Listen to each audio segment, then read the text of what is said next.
Arrasca. Comunicar à rasca. Muito blá blá blá blá blá blá. Com Nuno Cardoso e Jorge Correia. Comunicar à rasca. Sejam muito bem-vindos a mais um episódio de Comunicar à Rasca, episódio número 12, hoje com uma reunião de família, praticamente aqui, com um podcast um bocadinho mais extenso que o habitual. Se não estou em erro, é a primeira vez que somos mais do que três num episódio deste podcast, com uma presença repetida, um cromo já repetido e um cromo novo, não é, Jorge? Exatamente, e acho que Chrome não terá sido escolhido por acaso, não é? Não, acho que não. Porque a bela caderneta do podcast terá que ser carregada de belos cromos, e é isso que nós queremos. E no caso, disseste praticamente tudo, é uma reunião de família, e quem nos está a ouvir já vai perceber porquê. E até estava a pensar em chamar este episódio de uma tertúlia, não é? Porque era algo que nos era tão próximo quando nós estávamos juntos, então passo aqui a apresentar. Estamos aqui quatro ex-colegas que se tornaram amigos e que continuam Tem uma dias. amizade, sim, tem dias, uma amizade que já ultrapassa uma década, e acho que não é muito normal. Nós vivemos juntos no passado, estudámos juntos, tirámos a licenciatura juntos e mantemos contacto, mantemos uma amizade duradoura e que acredito que também já passou 10 anos, agora também acabaram um bocadinho chato, né? Começar a conhecer novas pessoas, é sempre chato acabar assim uma relação. Então voltamos a apresentar a pessoa que já esteve cá, é o André Vinagre, ele está em Macau, é jornalista, e a pessoa que entra aqui, também aqui na pole position, é o André Bastos, também ele jornalista, neste caso, do jornal O Jogo, mais na vertente desportiva. E antes de passar a bola, neste caso, para o outro lado do mundo, para o Vinagre, vamos falar aqui um pouco sobre a comunicação. Já falámos disso na altura com o Vinagre, no episódio com ele, mas neste caso vamos ser um pouco mais abrangentes, vamos tocar em vários pontos da comunicação, falar dos prós e dos contras do trabalho de cada um, falar das oportunidades e dos desafios, o que passámos nesta, sei lá, quase última década enquanto profissionais, o que queremos fazer, pronto, e tudo isso virá aqui à baila, numa conversa como sempre informal, e que tentamos sempre ao máximo trazer aqui para a mesa um debate que seja o mais normal possível, ou seja, não tornar isto muito técnico. Então, André Vinagre, conta-nos tudo. Bom dia, antes de Olá, tudo. bom dia, como estão? Acabado de acordar e dar aqui o peito às balas. Estou a fazer este esforço por vocês. Por vocês, pelas 4 pessoas que ouvem. Olha ele todo simpático. Olha ele todo simpático. Eu acordei às 6h30 da manhã. Exato, para uma corridinha. Sim. Não, Desde já agradeço o vosso convite, para me convidarem mais uma vez para fazer parte aqui do podcast. Um cromo repetido, acho que é um orgulho para mim ser o primeiro a ser repetido. Acho que podes. Posso, não é? Tipo, já está nesse âmbito. Segundo, tenho que, desde já pedir desculpa, porque eu vou dizer coisas que se calhar não fazem sentido, mas isso é da hora a que estamos, porque o meu cérebro ainda não está completamente ligado. Acho que é no almoço? Não, ainda não. Então, Okay. Acabei de acordar mesmo. Ok, cada um. Ele estava de pijama, acho que tudo é cansado. Sim, mas eu entretanto vesti-me já. Como Ok. podem ver, eu estou todo vestido de fato. Okay. Pronto, se calhar começavas por isso, da última vez que falaste, houve aí também umas alterações a nível de Macau, não é? Passaram-se algumas coisas, também se calhar falares um bocadinho do que é que se está a passar agora, e depois da tua experiência, novamente, que já falaste um pouco, mas se calhar mais abrangente, do que tem sido, do que está a ser, do que poderá vir a ser, mais numa de um âmbito mais internacional, e mais abrangente em termos de jornalismo e jornalista, se calhar. Claro. Sim, como estavas a dizer, recentemente tem-se dado aqui uma grande mudança na esfera jornalística em Macau, principalmente nos meios de comunicação portugueses. Isto porque também era um dos pontos em que eu ia tocar, que é preciso é preciso um grande esforço para nos adaptarmos, também quando estamos a fazer jornalismo fora de portas, nos adaptarmos aos condicionalismos do sítio onde estamos. E aqui, ultimamente, houve uma grande alteração a que nós todos nos tivemos de adaptar, que foi o facto de haver não vamos dizer censura, porque se calhar o termo é exagerado, mas talvez não seja, porque na TDM, que é como se fosse a RTP aí em Portugal, a TDM é a estação pública aqui, os jornalistas portugueses receberam ordens para não divulgarem notícias que vão contra as políticas da República Popular da China, e isso fez com que muitos dos jornalistas portugueses da TDM se demitissem, porque não concordaram com as diretivas, e provocou aqui um certo desconforto em relação aos outros órgãos de comunicação. Eu, do meu ponto de vista, não posso dizer que haja censura, mas posso dizer que há um sentimento há certos temas em que é muito sensível tocar, e temas em que se fazem críticas à China é muito complicado, porque somos sempre olhados de lado, não te metas por aí porque isso vai correr mal. E aqui a China parece ter cada vez mais influência sobre Macau e sobre, infelizmente, sobre os jornalistas chineses já tinha bastante. Eles nunca fazem nada assim muito crítico em relação à China ou em relação ao governo de Macau. Agora essa atitude de pressão passou também mais para os jornalistas portugueses, principalmente na TDM. E pronto, isso é uma situação em que é preciso estarmos alerta, estarmos atentos, fazermos o nosso trabalho, tentarmos fazer o nosso trabalho como antes, e tentar ultrapassar isso, mas torna-se difícil. Como é que se lida com uma coisa dessas, Vina?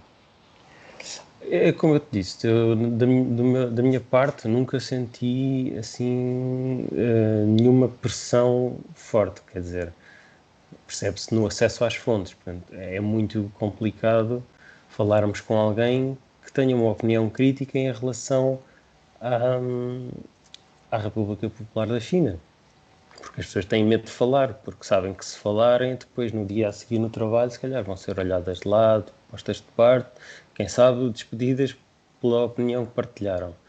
Esse é um fator. Mas no dia a dia nunca nenhuma notícia minha foi cortada, penso eu, que eu tenha dado conta. Mas o mesmo já não se pode dizer noutros jornais locais e na TDM também. Isso já aconteceu porque aqui os responsáveis locais ultimamente têm tido uma grande reverência à China, e então para se manterem nos cargos, para ficarem bem vistos aos olhos de Pequim, acabam por ter este tipo de atitude e forçar este tipo de situações. Muitas vezes não quer dizer que seja a pedido de Pequim, não acredito que seja, mas é das pessoas aqui de Macau, dos responsáveis políticos e empresários e figuras aqui de Macau mais importantes, que para serem bem vistas aos olhos de Pequim acabam por serem mais papistas do que o Papa e geram situações destas, como aconteceram na TDM. Como é que se pode exercer uma profissão que exige a liberdade total, na minha opinião? Ou seja, afeta-te, tu já disseste que não, oficialmente, mas enquanto construtor de notícias, enquanto difusor de informações, afeta-te o teu modo de trabalhar? Ou seja, notas ou tens notado que Sim, não te sentes tão à vontade, que o teu trabalho não tem sido tão profícuo como era ou como poderia ser?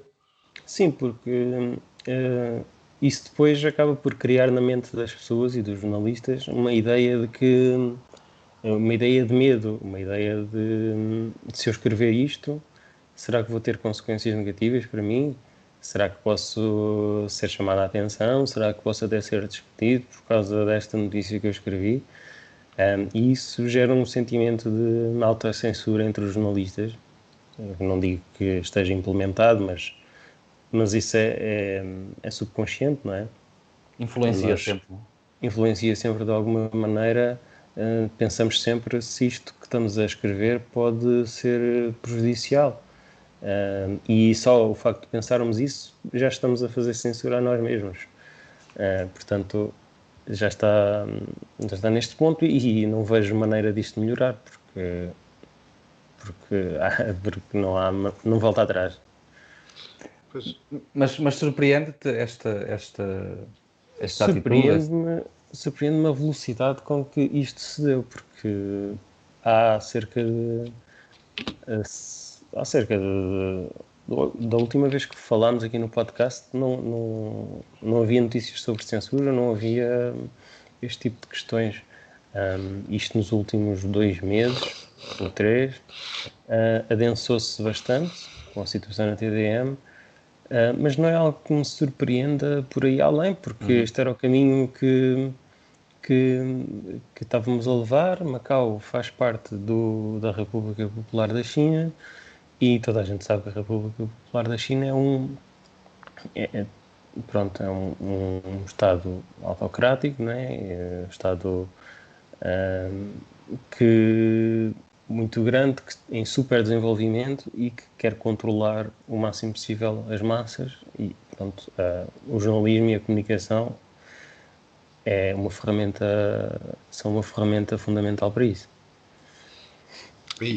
por exemplo, Hong Kong e outras, neste caso outras cidades que se assemelham um bocado a Macau, não existe esse tipo de censura ainda, não é? Também existe. Porque Hong Kong, até mais, porque Hong Kong, com os protestos pró-democracia que surgiram em 2019, aliás, as coisas acontecem em Macau muito por causa de Hong Kong, porque Hong Kong, com os protestos pró-democracia de 2019, Pequim quis impor uma lei de segurança nacional em Hong Kong e impôs. Essa lei faz com que seja quase impossível uma pessoa dizer mal da China ou fizer o que quer que seja contra a China e não ter repercussões negativas para si. Desde então, desde que foi aplicada a Lei de Segurança Nacional, penso que foi em julho do ano passado, já foram detidos jornalistas, já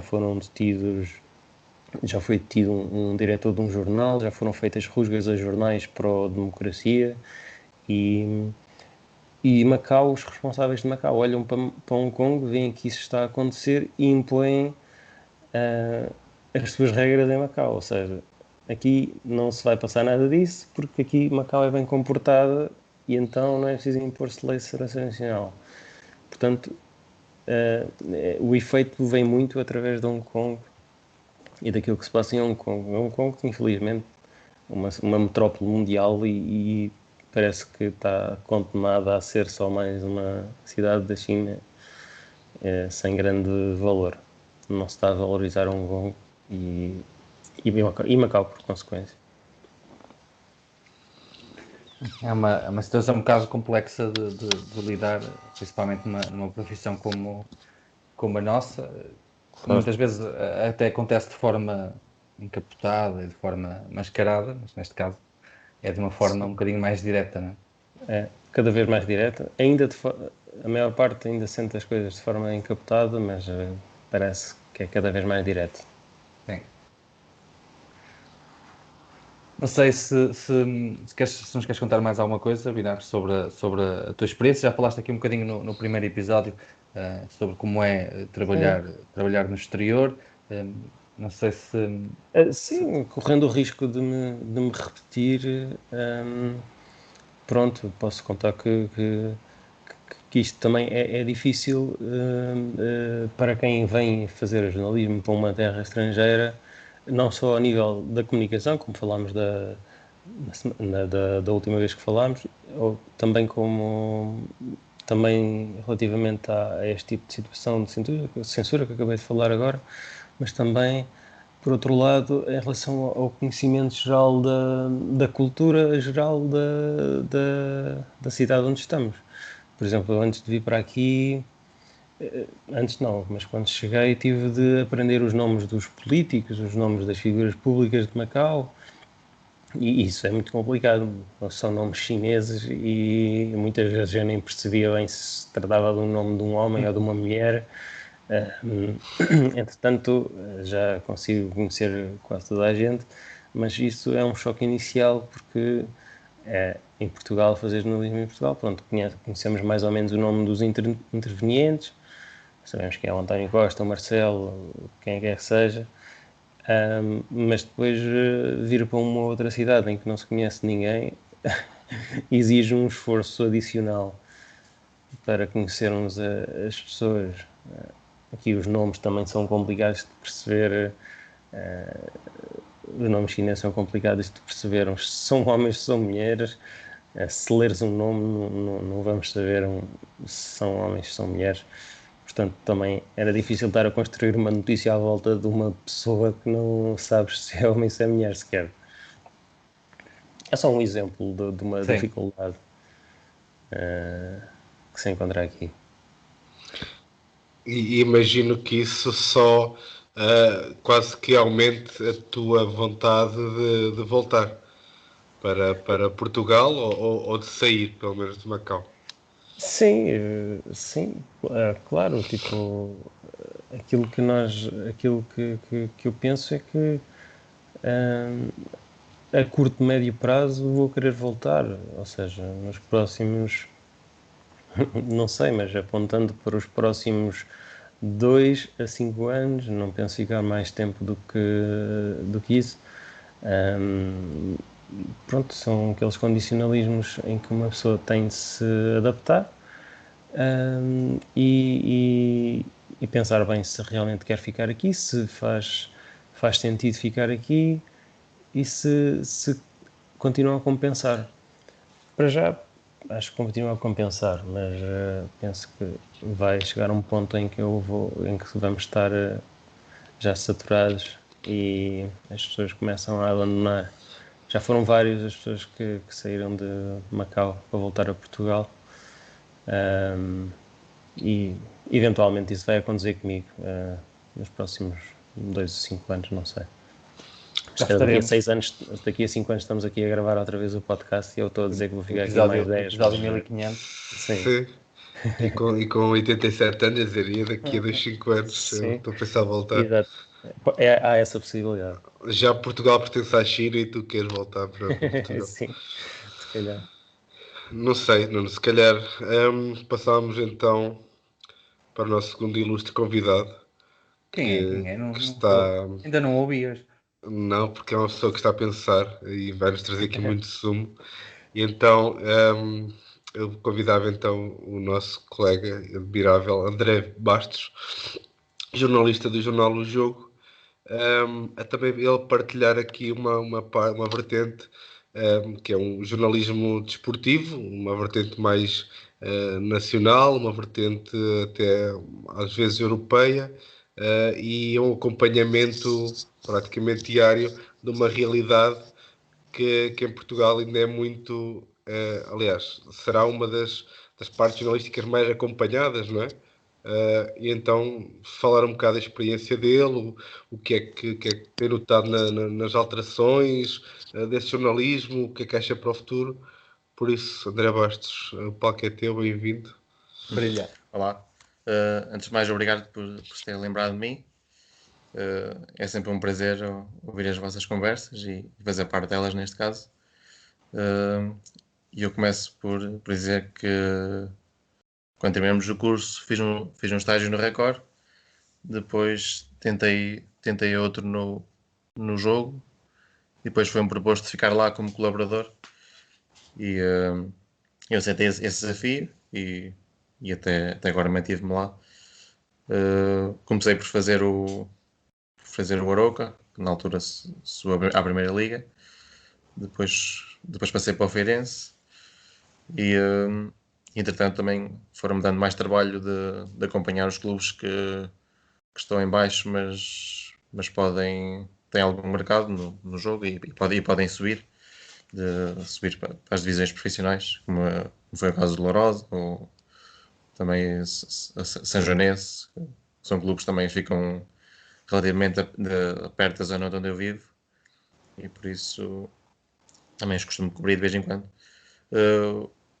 O maior desafio para um jornalista é tentar arranjar assuntos todos os dias, porque nós temos sempre que escrever algo sobre o clube e por vezes não é fácil arranjar temas, temos de ter sempre ideias novas e quando falamos com os diretores de comunicação que estão nos clubes, eles muitas vezes ou não atendem o telefone, ou quando atendem dizem que não há novidades, não há nada. Por isso o nosso trabalho é um bocado um trabalho de selecionar aquilo que podemos destacar numa equipe. E depois também temos o outro lado, que é eles muitas vezes dizem que não há nada, ou seja, não te ajudam. Depois tu fazes uma notícia e um dia a seguir vão-te cobrar a dizer porque é que escreveste isto? E uma pessoa fica um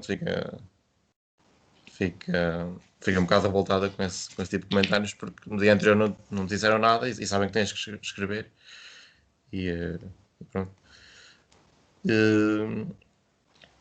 Falando sobre a minha experiência, eu tive aquilo que me dá mais prazer é fazer entrevistas a jogadores, só que isso também é outra das partes em que nem sempre é possível, porque os clubes também não autorizam que os jogadores sejam protagonistas e apareçam muitas vezes a dar entrevistas. Mas cheguei a fazer houve um jogador do Arouca que eu gostei de fazer na altura, que foi o Lassado, que era tunisino. Depois também eu vivi de perto o Arouca, a ascensão do Arouca, a chegar à Liga Europa, não chegou à Liga Europa, mas fez as eliminatórias e assim. E depois no Feirense já foi um clube um bocado mais fechado. E pronto. Não sei se querem perguntar alguma coisa. Sim, conheceste duas realidades diferentes, de certa forma, né? Estás centrado muito no teu trabalho no desporto e de uma forma mais concreta no futebol, mas já estás por dentro de duas realidades. Uma realidade profissional da Primeira Liga, quer com o Arouca no principal campeonato, quer com o Feirense, e também as competições não profissionais, com a Sanjonense, com a Lourosa, como assim disseste. Principal diferenças notas no tratamento para com o jornalista, na forma como lidam contigo, na forma como tens acesso à informação que precisas. O que é que distingue, na tua opinião, o lado mais profissional e o lado menos profissional, ou se calhar o profissional dentro do amadorismo, não é? As principais diferenças é que nos profissionais temos mais informação, é mais fácil fazer porque conhecemos as pessoas, de vez em quando dá para assistir a um jogo ou outro, e enquanto que os que não estão nos escalões profissionais, às vezes chegamos lá, vemos uma ficha de jogo e não conhecemos ninguém, e depois também temos porque eu nessas equipas, por norma, só faço os jogos mesmo, não tenho que escrever notícias sobre elas. Então quando chego lá, às vezes se estiver distraído, eu não posso não estar atento a um lance e depois não tenho hipótese de ver a repetição. Muitos nem têm também o cronómetro no estádio, às vezes uma pessoa esquece. E pronto, são as principais diferenças, têm a ver com um bocado com o conhecimento. Em termos de lidar com as pessoas que fazem parte das estruturas dos clubes, eu não preciso tanto, mas talvez a abertura nos clubes mais pequenos há mais abertura para que se está aqui. Até muitas vezes eu recebo mensagens eu conheço o treinador do Paredes e ele às vezes manda mensagens para dar uma forçazinha ao clube dele ou para fazer qualquer peça assim. E pronto, tem a ver mais com os pequenos, gostam mais de aparecer porque são menos falados. enquanto que os outros sabem que tu vais sempre escrever sobre eles, por isso tratam-te um bocado mais mal. Mas é paradoxal porque lá está, o facto de terem um jornalista que vai cobrir o jogo deles, deveriam caprichar um pouco mais, não é? Deveriam trazer um pouco mais de informação e trazer para divulgar ao máximo, não é? Mas depois, se não há notícias sobre eles, ou se não há nada, acontece como esse treinador do Paredes que quer aparecer, mas, ou seja, tentam profissionalizar sem ter bases para isso. E aqueles que são profissionais e que deveriam dar essas e ter com essas bases tendem a descredibilizar um pouco o papel do jornalista, neste caso jornalista desportivo, que é só e apenas, por um lado, a fonte maior de divulgação, salvo seja, ou de veiculação de informação do seu clube, e é aquele que atesta efetivamente a credibilidade dessa informação, porque eu, enquanto diretor de comunicação ou enquanto clube, posso lançar o que quiser, que vai ser sempre com a minha ótica, com a minha visão, enquanto que se passar pelo crivo do jornalista, e se passar por ti, terá sempre um selo de fidelidade ou de autenticidade, e então faz-me um bocado de confusão esses clubes pequenos quererem aparecer, mas não criarem condições para isso, mas depois também ficarem tristes porque não aparecem, e os grandes que deveriam sustentar essa base, descredibilizam, mas depois ficam um pouco irritados quando o jornalista faz o seu trabalho de forma completamente autónoma, sem o apoio deles. Ou seja, eles querem que uma mão lave a outra, mas a mão deles é que importa mais, não é? Sim, sim. É um bocado, por exemplo, tu, ao longo de uma época podes fazer 100 notícias e eles nunca te dizem nada no dia a seguir, mas se fizeres uma mal, caem-te logo em cima e ficam chateados com o que tu fazes, mas a questão é que nós temos que as pessoas temos que informar os leitores, temos que fazer notícias. É lógico que quando eles ganham, as notícias são sempre boas, eles gostam de ver o nome deles nas páginas dos jornais. Mas quando perdem, às vezes até nem gosta muito que saiam notícias, porque já sabe que quando um clube perde, não se pode dizer coisas boas, ou tem que se dar o lado mais negativo da questão.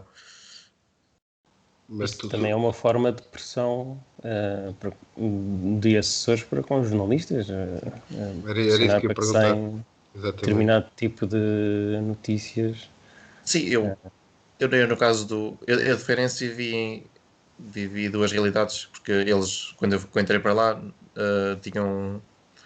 eles mudaram da assessor de comunicação. Agora o que entrou agora há 2 anos já foi no jornalista, e por isso eu com ele tenho uma melhor relação e ele já sabe do meu lado, e esse ajuda-me mais a dar ideias, a ver onde é que eu posso pegar e a perceber. Ele percebe também o meu lado, porque já trabalhou como jornalista. Mas quando eu entrei para o Feirense, quando eu comecei a fazer o Feirense, era outra pessoa, e essa, quase ao longo da época, praticamente não me ajudou. Tinha que ser eu a ter as ideias, tinha que ser eu a pensar tudo, e pronto, e é lógico que aí era mais complicado eu fazer o Feirense. E falando do Arouca, também foi um pouco como o Feirense na fase inicial. Tinha um diretor de comunicação que também não tinha muita experiência e não sabia qual era o trabalho do jornalista, e por vezes como não ajudava. Depois também, se uma pessoa escrevesse algo negativo, ele no dia a seguir podia reclamar ou podia questionar-me sobre o que eu escrevi. Eu acho que, sinceramente, a questão de reclamar, aliás, o reclamar é até darem um atestado ao teu trabalho. É sinal que leem, é sinal que percebem que está ali uma fonte que não pode ser menosprezada, que eles continuam a menosprezar. Mas o facto, e quando o Pirai fez a pergunta, eu também estava a pensar mais no sentido de é quase o limite da propaganda e o limite da boa vontade ou do auxílio, porque nem o clube, nem o diretor de comunicação, nem nenhum assessor poderá ser o teu, ou seja, não te poderá debitar a informação, poder-te-á dar informação e trazer informação. Exatamente, que tu depois tens que moldar, tu tens que confirmar, tu tens que transformar de uma forma que os leitores percebam, que gostem e que entendam que aquilo não é simples propaganda, que acontece, infelizmente acontece. Mas eu acho que, lá está, eles ao reclamar é um bom sinal, porque é sinal que estão a ler, é sinal que percebem a importância do teu trabalho, mas acredito que seja difícil esse equilíbrio de como perguntei há pouco ao Vinagre, a questão de se sentir um pouco, neste caso, tendo um trabalho mais conservador. E no teu caso também, porque se calhar já tens em conta essa questão, não?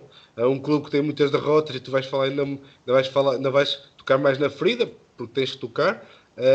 Se te coíbes um pouco ok, pá, eu até falava disto, acho que isto ficava interessante, mas vou ter aqui um bocado mais de cuidado, porque tem que haver aqui uma espécie de sinergia clube-jornalista, jornalista-clube, não é?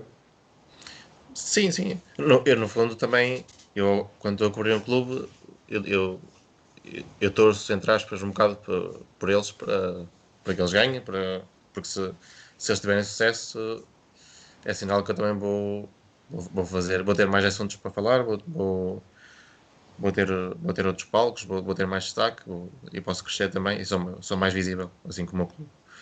Por isso o que eu tento fazer é, é, é funcionar pela minha cabeça em alguns aspectos e, e, e, e fazer o meu trabalho.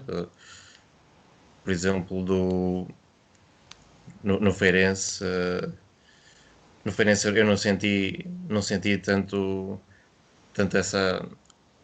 Eu senti mais essa pressão no início, depois ultimamente não senti, porque lá está, o assessor mudou e ele ajudou-me. E eu até posso dar um exemplo do Feirense na época que desceu. Nós tentámos, entre aspas,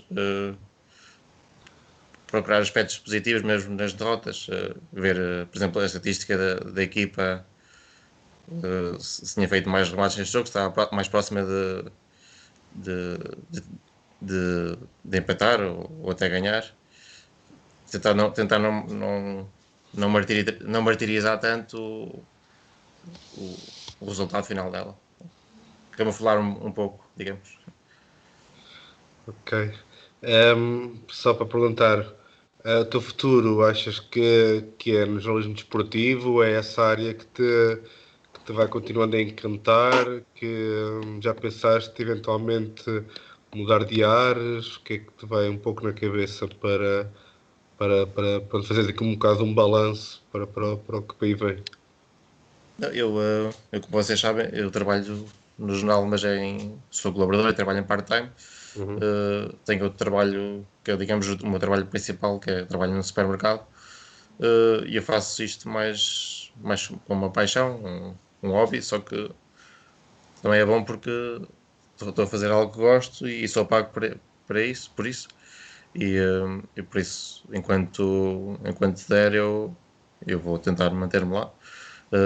Sei que também estamos a atravessar um período difícil e dizem que os jornais já estão em perda há muitos anos e podem um dia fechar ou acabar ou até só ou passar tudo para online, mas eu acho que isso não irá acontecer porque o papel, embora tenha tido menos tiragem, acho que é um bem precioso e acho que o futuro não passa pela extinção dos jornais, não sei, pelo menos já a curto prazo, não sei.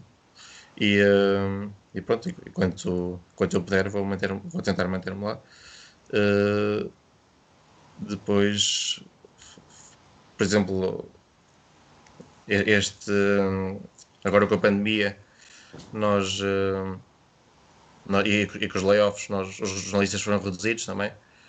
No ano passado, durante 3 ou 4 meses, receberam só um quarto, foi-lhes descontado 25% do ordenado, mas isso não afetou os colaboradores, que é o meu caso.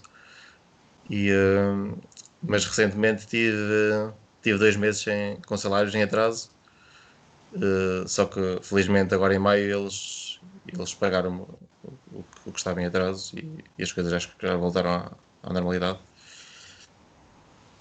Ok, para que conste, para quem nos está a ouvir, o André Vinagre não, desculpa, o André Bastos não trabalha como caixa de supermercado, ele tem o supermercado que é da família, não é? E que tu geres e no Sim, qual tu ajudo, trabalhas, sim. exatamente, ou seja, consegues É o dono conciliar, daquilo tudo. Sim. exatamente, consegues conciliar a profissão de jornalista com a profissão, neste caso, de, chamemos gestor ou o que for do supermercado.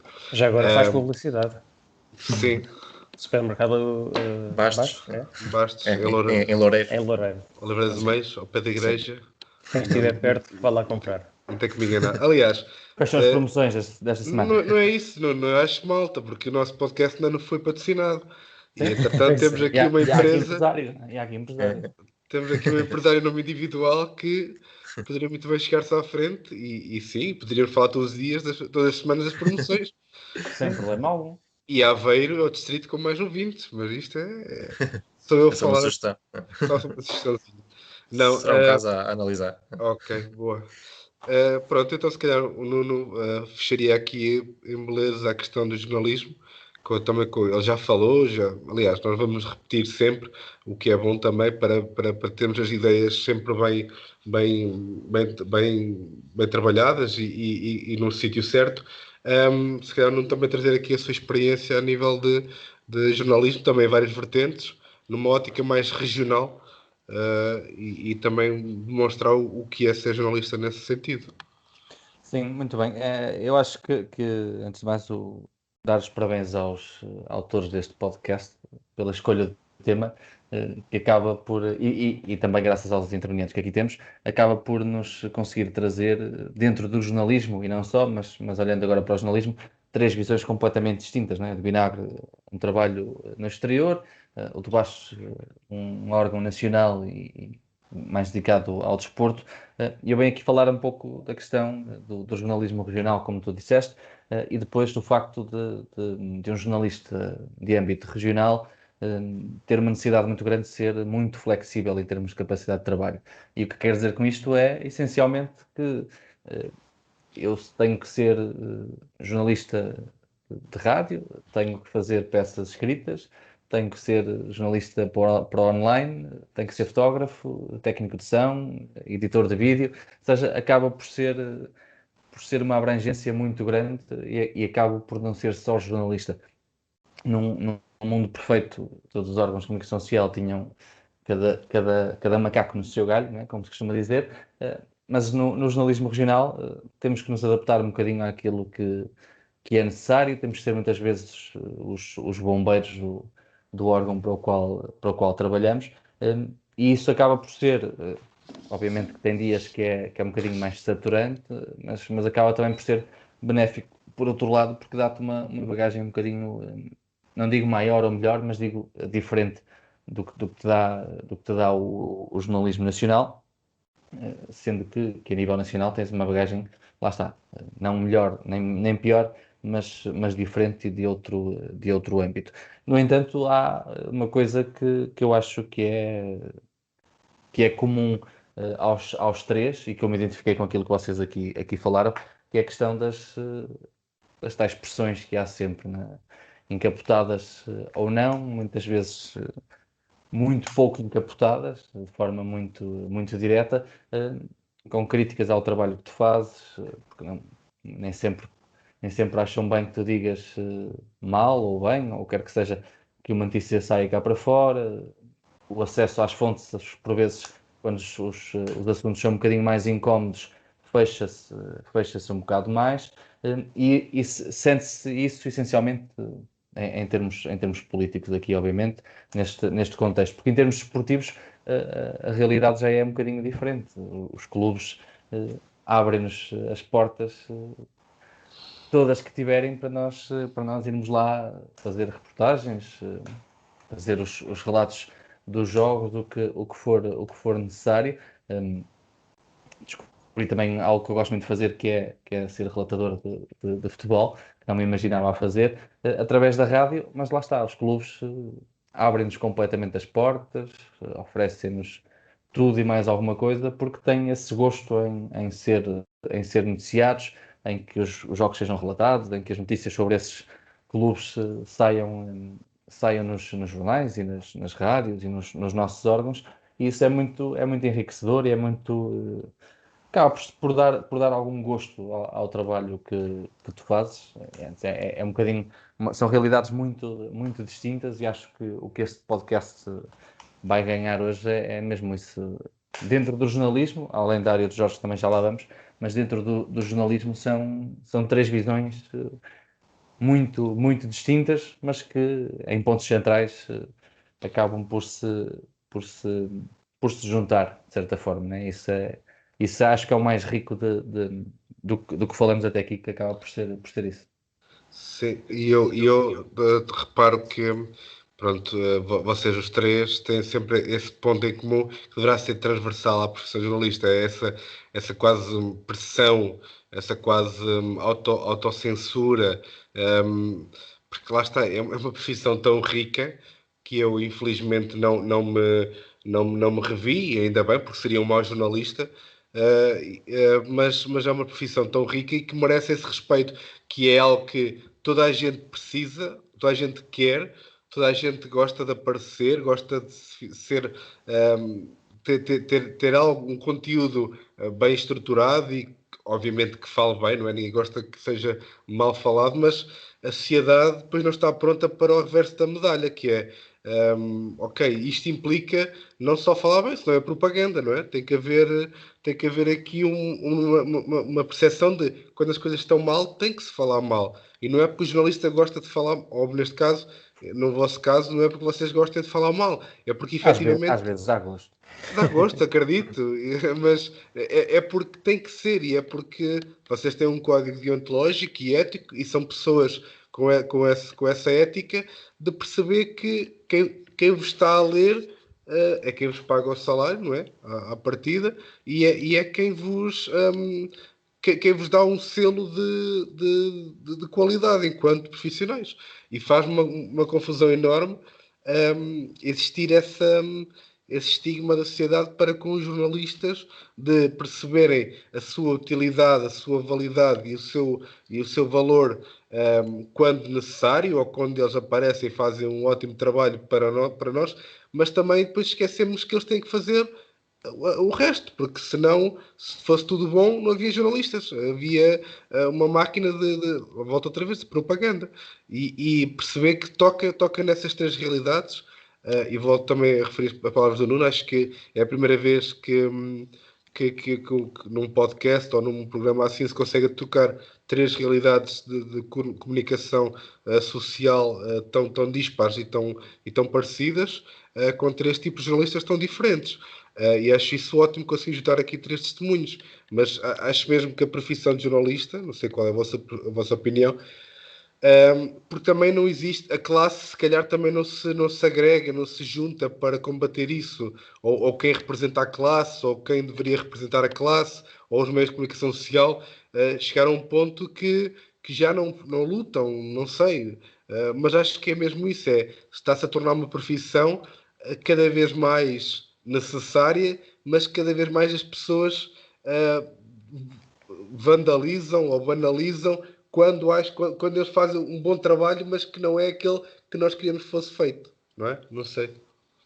Estas três realidades também são três realidades muito distintas, mas no fundo também têm um ponto em comum, que é o facto de estarem reduzidas a uma realidade pequena. Eu em Macau, portanto, eu também posso dizer que isto é um jornalismo quase local, não é? Apesar disto ser pronto, isto é abordo notícias do dia-a-dia local. O Nuno também, o André Bastos, apesar de ser a nível desportivo, também é uma realidade local e reduzida àquele núcleo muito pequeno de pessoas, e isso também faz com que esse núcleo muito pequeno de pessoas com quem lidamos diariamente pense que é dona da informação e pense que tem alguma palavra a dizer na forma como é divulgada essa informação.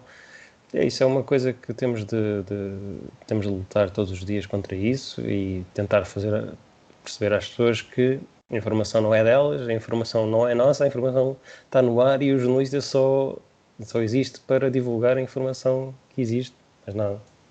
Sim, é um bocadinho relativizar as coisas. Eu vou-vos dar um exemplo Eu colaborei durante muitos anos com um jornal regional, mas que o principal foco não diria, mas um dos principais era a cobertura do futebol distrital. E uma pessoa, naquela altura, era muito difícil teres percepção se alguém lia os teus artigos, se alguém iria reagir aos teus artigos, até porque nas redes sociais também não havia assim tanto ódio como há agora. E eu tive essa noção quando fui ameaçado por 3 adeptos que terei dito supostamente um lance que era penalti, mas que na ótica deles não era, coisa assim do género, e olá, que para a próxima vê se dizes que afinal que era penalti, que não podes estar a mentir, não sei o quê, uma coisa assim do género.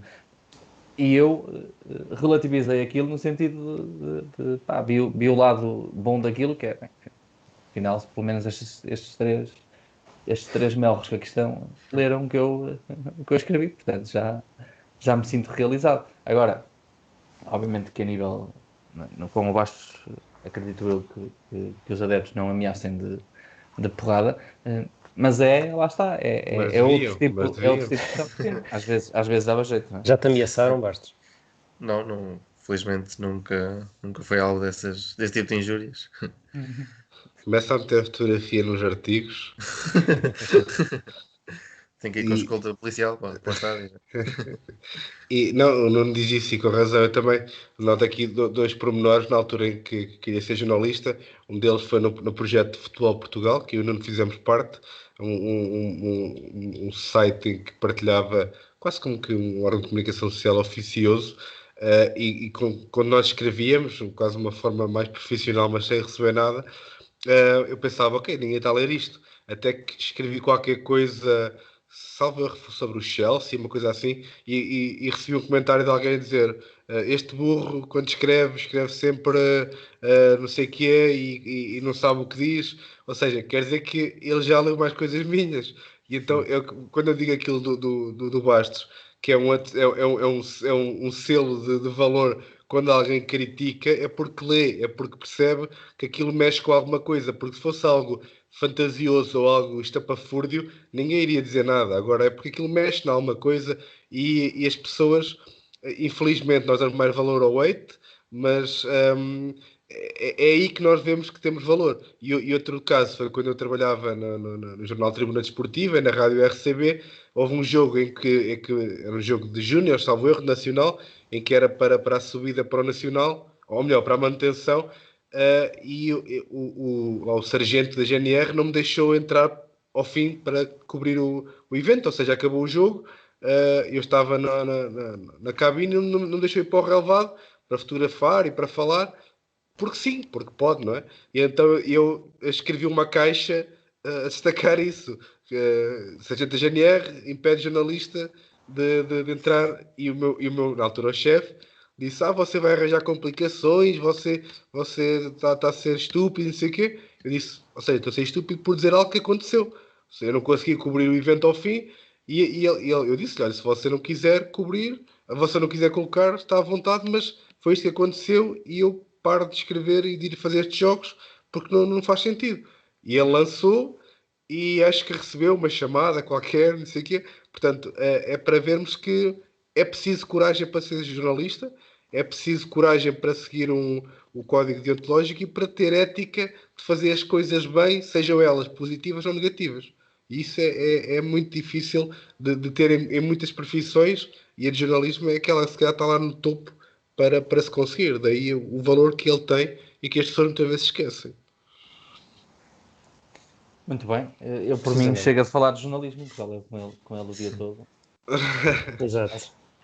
Podemos saltar aqui para outra área e agora é a nossa vez de te introduzir aos jogos. As pessoas já te conhecem, mais ou menos. Sim, sou conhecido do grande público, não é?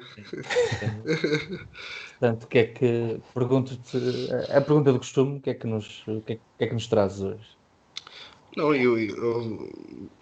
caio sempre, vou cair sempre, já interiorizei que nos vamos repetir muitas vezes. E a minha passagem pelo jornalismo foi relativamente rápida, mas deu-me as bases, como disse o Bastos há pouco e bem, lá está esse diretor de comunicação, já passou pelo jornalismo, sabe o que é estar do outro lado. Na área onde eu estou, na comunicação e no marketing, é muito importante perceber o que é que vocês fazem, o que é que eu fiz, o que é que os jornalistas fazem, para, por diversos motivos, para agilizar, para simplificar, para que o meu trabalho seja reconhecido e para que o trabalho do jornalista seja simplificado ao ponto de ele conseguir absorver a informação e trabalhá-la da melhor forma possível. Isto falamos em press releases, em divulgações, em convites e tudo mais. Mas obviamente que é uma área, o jornalismo que não me encaixei, claro que gostei, mas não me encaixei. Perdeu-se um mau jornalista, ganhou-se, espero, um bom comunicólogo ou marketeer ou o que for, e é a área onde eu me sinto bem, mas como já disse na altura, no episódio com o Vinagre, é uma área que me traz alguma aflição, porque não me vejo a fazer isto a vida toda. Se calhar vocês poderão ser jornalistas a vida toda e bons jornalistas e evoluir e serem editores ou diretores, e poderão fazê-lo até a vossa cabeça não dar mais, ou no caso do Bastos até daqui a 2 ou 3 anos, mas no meu sentido é muito difícil, mesmo por aquilo que eu falei na altura, é a evolução tão drástica que existe na comunicação e mais não, essencialmente na comunicação online, nas transformações praticamente diárias, nas alterações, seja de redes sociais, seja a nível de escrita para online, seja a nível de composição gráfica, ou seja, eu noto que cada vez mais, poderá ser da velhice, não é? Mas que me custa fazer esse jogo de cintura. Se ao início me apaixonava e era desafiante, agora preferia algo mais que me puxasse mais pela criatividade e por encontrar soluções, e não tanto estar preocupado com como é que eu tenho que fazer para chegar à criatividade, como é que eu tenho que fazer para chegar às soluções, porque essa atualização constante, embora importante e embora até seja, a maior parte das vezes, até seja prazerosa de fazer, é exaustiva, é cansativa, faz com que tu tenhas quase que 2 trabalhos: o trabalho de estar sempre atualizado, e eu não estou com isto a dizer, se não quisesse estar atualizado, se calhar iria para uma fábrica, seja o que for, e hoje vamos arranjar problemas com o pessoal da fábrica, não é, Nuno? Sim, já faltava. Mas iria para um sítio em que não houvesse alterações. Mas o que eu falo é, estamos em 2021, ok, será que em 2031 farei o que faço agora, ainda sentirei este bichinho, ou se calhar quero estar numa área em que me permita ser mais, gerir mais ou controlar mais, e não tanto estar na parte técnica, na parte de colocar as mãos na massa. Enquanto que um jornalista, mesmo sendo diretor, tem que fazer isso, tem que estar envolvido. Portanto, é uma das coisas que me aflige na área da comunicação e marketing, é isso, é saber que com o passar da idade fica mais difícil acompanhar. Eu não quero estar aqui a dar uma de velho no restelo, mas é verdade, e perceber que o futuro é sempre complicado de antecipar, ou complicado de perceber que vou fazer isto a vida toda. Eu cada vez mais me mentalizo que se calhar não vou fazer. Apesar de gostar do que faço agora, percebo que é uma profissão ou é uma área que se calhar aos 60 anos é difícil, não é? A não ser que seja dentro de outros moldes da comunicação, mas o que faço atualmente, porque lá está, como não disse, e bem, um jornalista tem muitas vezes ser do canivete suíço e servir para vários trabalhos. Eu próprio filo de forma autodidata, desde o facto de aprender a edição de imagens, a criação de imagens, desenho vetorial, edição de vídeo, mesmo a questão do som. tudo isso e cada vez mais, infelizmente, em Portugal, se pede um marketeer que preferencialmente, e eu estou aqui a fazer aspas, saiba trabalhar com Photoshop, com Illustrator, com Premiere, que saiba trabalhar com redes sociais, que saiba fazer campanhas online, que saiba trabalhar SEO, que saiba trabalhar com WordPress, o que for. Ou seja, são muitas capacidades que, se tu não fizeres de forma autodidata, vais acabar por ser ultrapassado.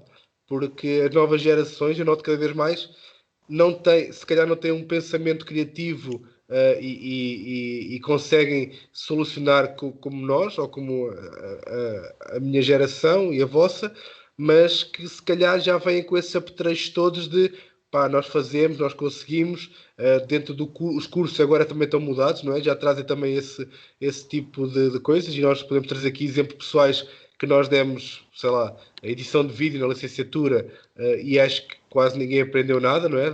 Se não fosse por nós próprios a capacitar-nos e ajudar-nos para conseguir essas capacidades, acho que as pessoas não iriam conseguir sair de lá a fazer a edição de um vídeo como deve ser.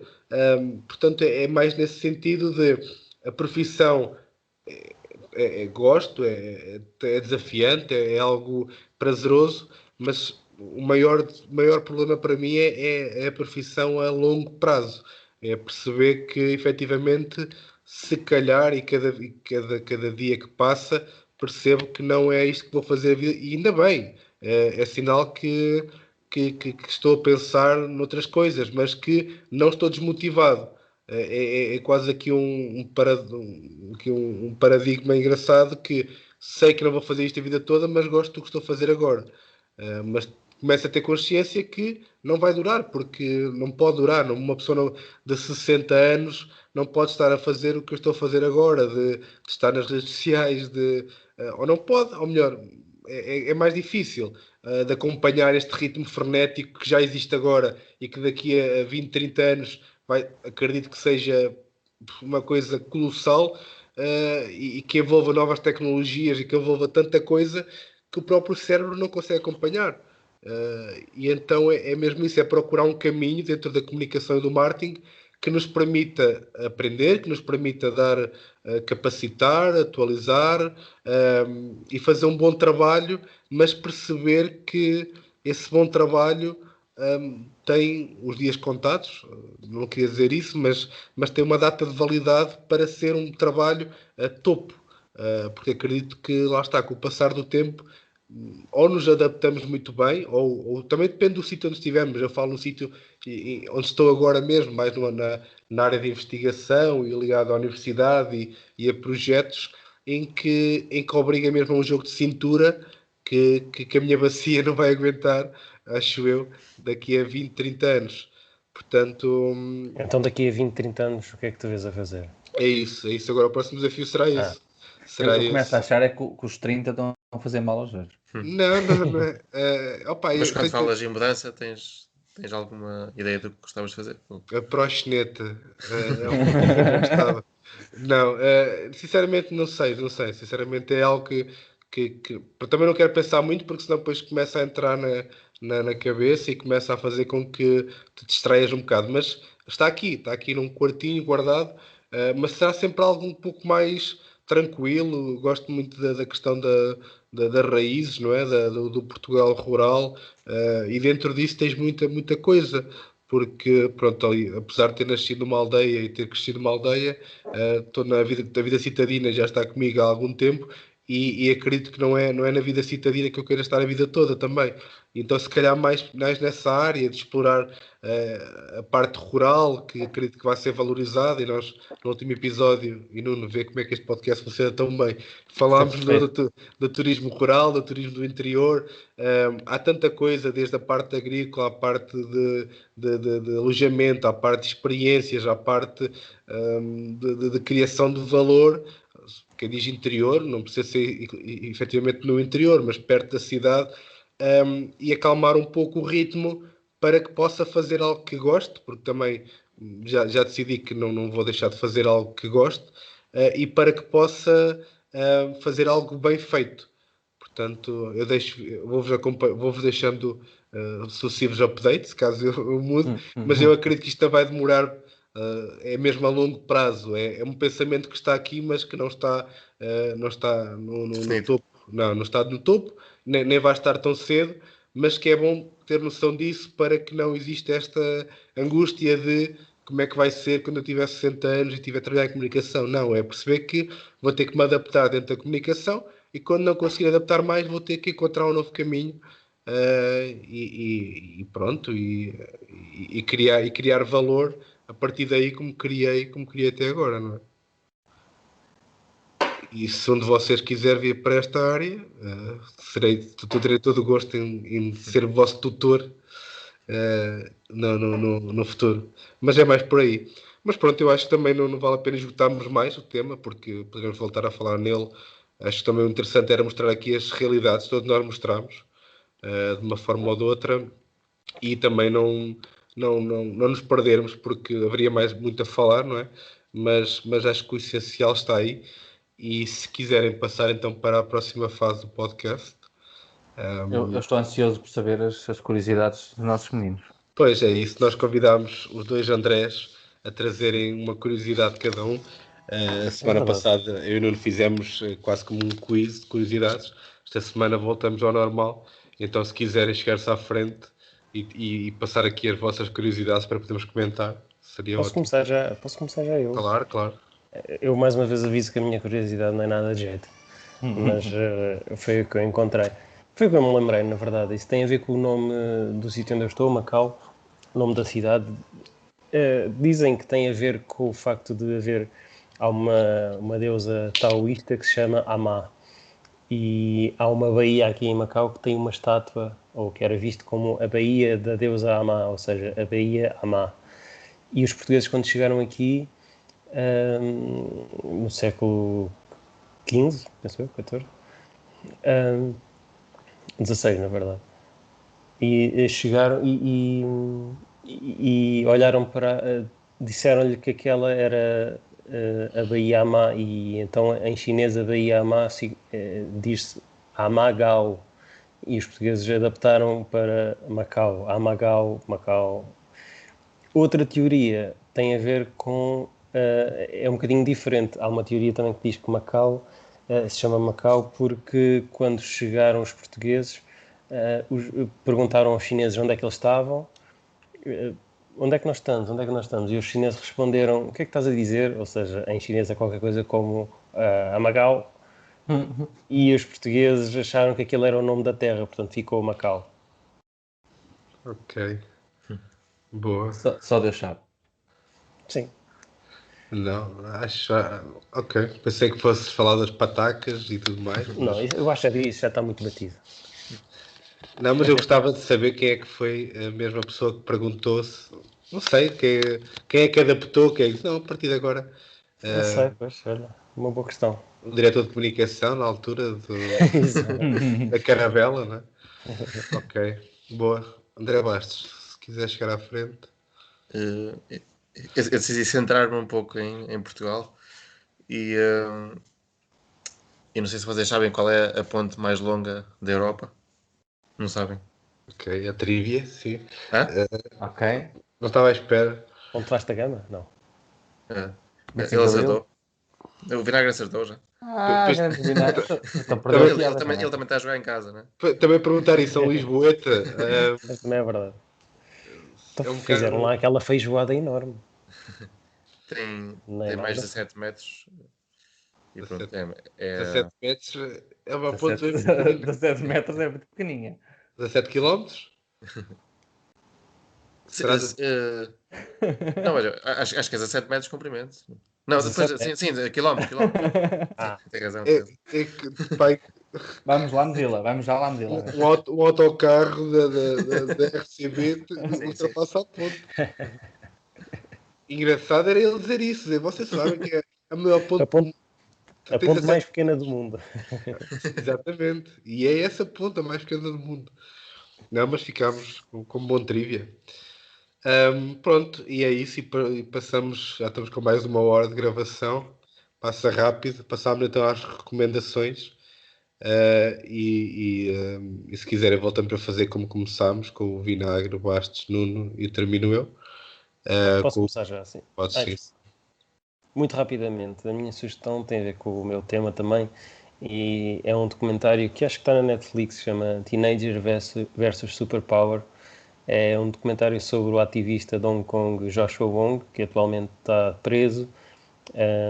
Ele, quando tinha 14, 15 anos, começou a revolução, na verdade. Ele foi um dos protagonistas principais. Este documentário é de 2017 e é muito interessante ver como em Hong Kong este teenager tinha 14, 15 anos, conseguiu fazer frente à China. Vejam. Ok, boa. O André Eu Bastos. só tenho um à parte que espero não ter que ir buscar o Vinagre à prisão de. Não, aliás, Um dia vai ser.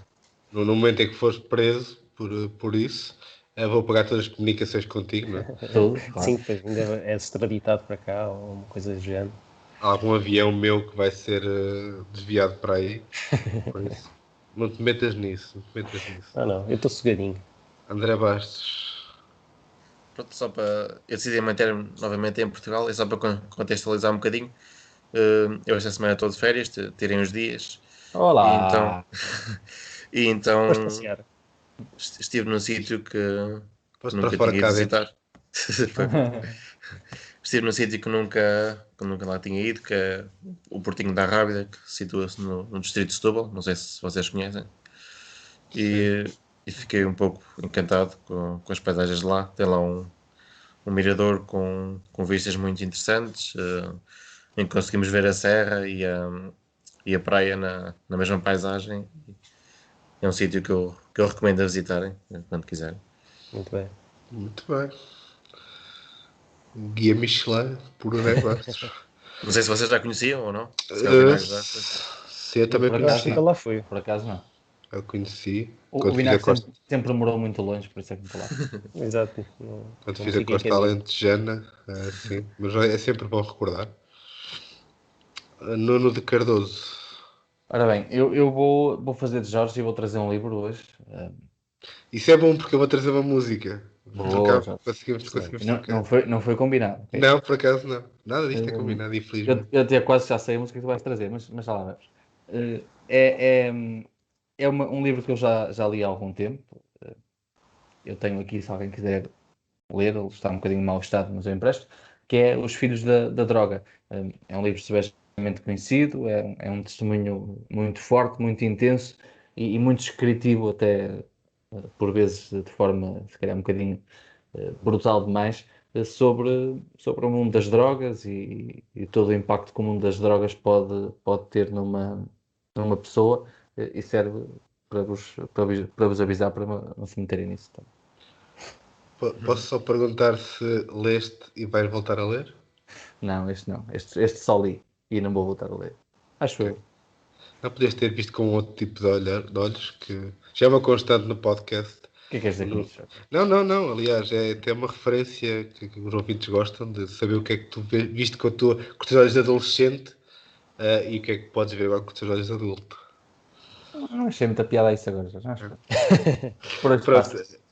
eu termino e depois pedi ao Nuno para colocar um bocadinho desta música no fim, na sua magnífica edição.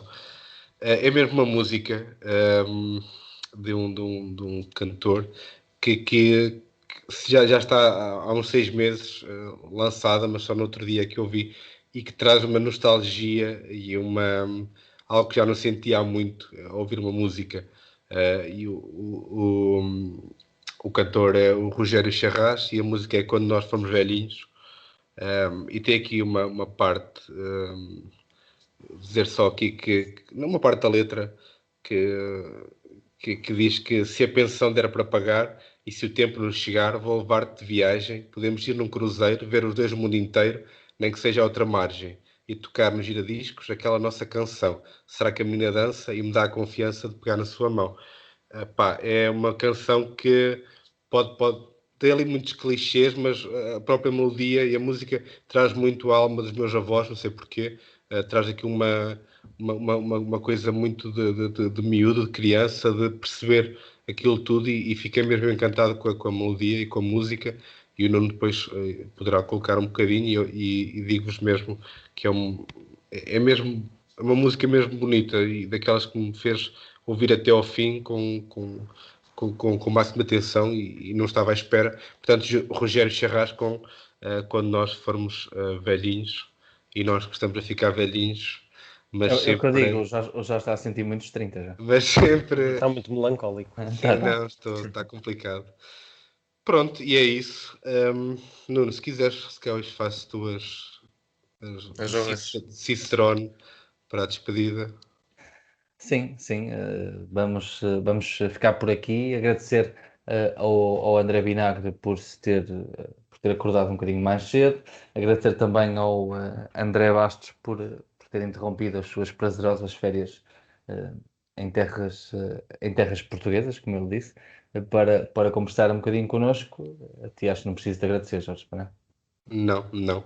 Só queria dizer mesmo também isso, que pá, nós vivemos os 4 juntos, 2 anos, estudámos juntos 3, e esta amizade mantém-se e volto a dizer, acho que já vos disse isso, não é novidade nenhuma, que são mesmo pessoas, não quero mal a ninguém, mas a vocês quero um bocadinho que a vida corra ainda melhor, porque são pessoas que sei que são extremamente talentosas e pessoas com um coração enorme, e que são para mim também uma inspiração no âmbito geral, e é sempre bom falar convosco, ouvir-vos, estar convosco dentro do possível agora, não é? Mas que espero que continue mais 10, e que pronto, seja mesmo até nós, até nos dar mais, não é?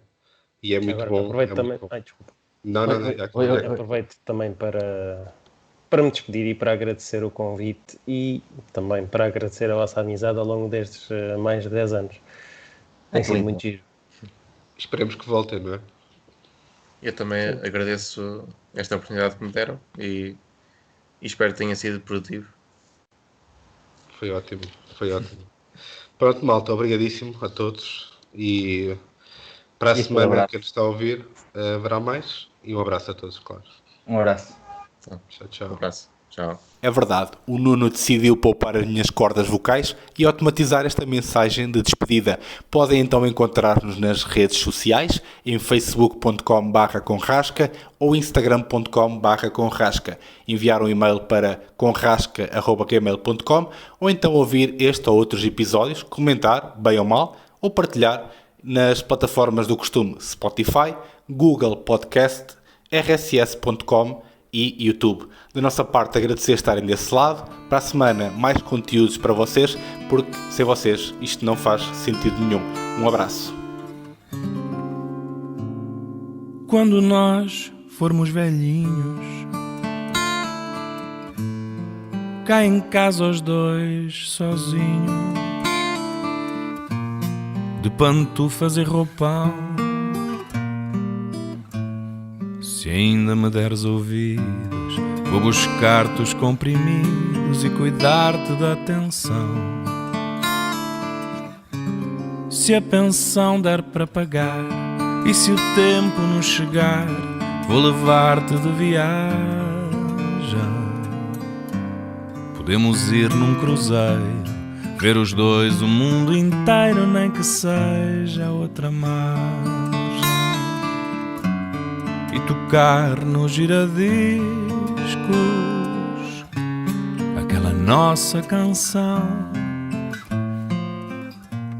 Será que a menina dança e me dá a confiança de pegar na sua mão? Toca então nos giradiscos aquela nossa canção. Eu juro não ir embora e ficar a noite fora agarrado à tua mão.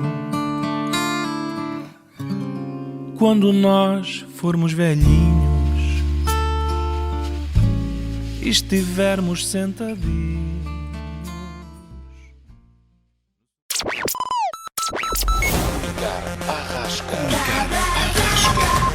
Comunicar à rasca. Muito blá blá blá blá blá blá. Com Nuno Cardoso e Jorge Correia. Comunicar à rasca.